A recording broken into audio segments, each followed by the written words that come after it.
Kumusta po kayo? Tara, samahan niyo po ako ulit sa aking pamamasyal.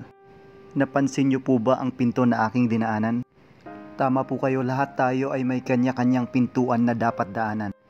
Kagaya sa buhay natin, ang daming doors of opportunity na nagbubukas sa atin.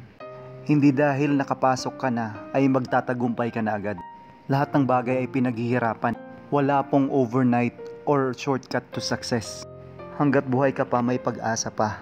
At huwag susuko sa buhay at patuloy na magtiwala sa Diyos.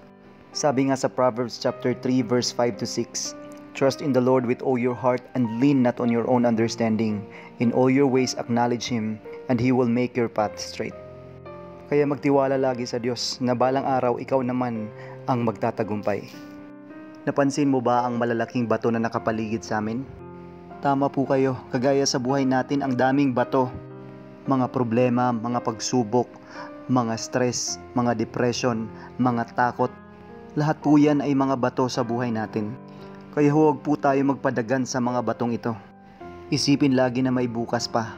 Bukas na magbibigay sa atin ng katagumpayan at bukas na magbibigay sa atin ng pag-asa. Kaya unahin lagi si Lord sa buhay natin. Sabi nga sa Matthew chapter 6 verse 33, "Seek ye first the kingdom of God and His righteousness, and all these things shall be added unto you." At kagaya sa mga salamin na ating nakikita ngayon, always be reminded that God is good and faithful. Kahit paulit-ulit nating nakikita ang ating mga sarili sa salamin na paulit-ulit na nagkakamali at nagkakasala. Sabi nga sa 1 John chapter 1 verse 9, "If we confess our sins, He is faithful and just and will forgive us our sins and purify us from all unrighteousness." Kaya ang desisyon ay nasa iyo, hindi nasa ibang tao. Sila ay nandyan para gabayan lang tayo.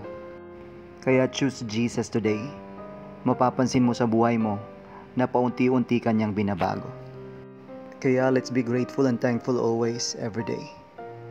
God bless you. And always remember, God loves you.